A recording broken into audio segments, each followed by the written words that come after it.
Get over yourself. Get over your fucking self just for a minute, right? Just for a minute.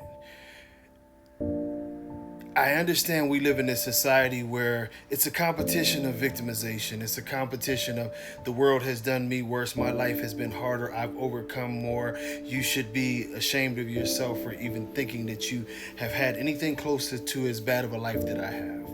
You know, I grew up in the projects. You grew up under a bridge. I got a whooping a day. You got beat 4 or 5 times a day. We always want to stick into this victimization mode, but sometimes that allows us to miss key factors in our lives. And those key factors are you can't fight to be a victim and still have empathy.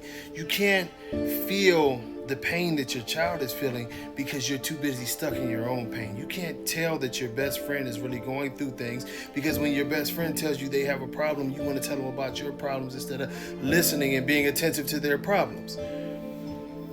We don't want these situations to ever come to a boiling point where we could have been there for a friend, for a family member, for a child, and we weren't because we were too stuck on our own shit. It is a great thing to reach out. It is a great thing to listen extra. Sometimes, and unfortunately, I've had some of those times, even here recently, where we are reminded that we need to check on our children, we need to check on our parents, we need to check on our friends, and everybody who's in our circle. Take a serious moment and just ask them, are you okay? Do we need to talk about anything? Does the world seem too much for you at this moment? Do we need to pray? As fathers, we need to get that tough guy shit out of us and go to our sons, go to our daughters, humble ourselves and show them that, yes, no matter what, I know you think dad is tough, but look, dude, are you okay? It's okay to not be okay. Your daughter's the same thing. Look, I'm dad. I know it's okay to not be okay. Talk to me. To our spouses, the same thing. We maneuver with our spouses so much that we never pay attention to what they're going through because I'm depending on you, you're depending on me. And when you don't come through, I look at it as you're failing, you're not trying, or whatever the case may be. Why do you have an attitude? And now I'm getting an attitude because you got an attitude. But I need to pause this conversation and say, are you okay? Check on your people's mental and emotional health.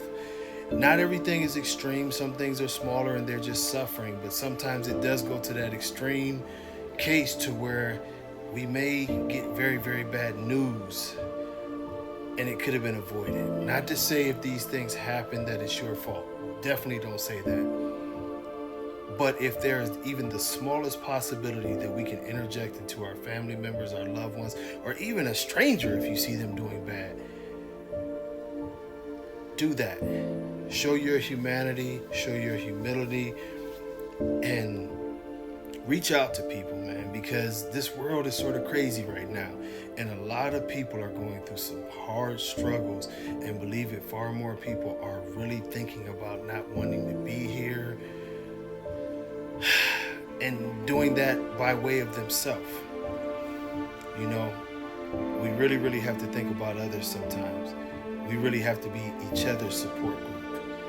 And the first step to that is sometimes getting out of our own way and getting out of our own victim mode and reaching out to our loved ones. Until next time, much love. Peace.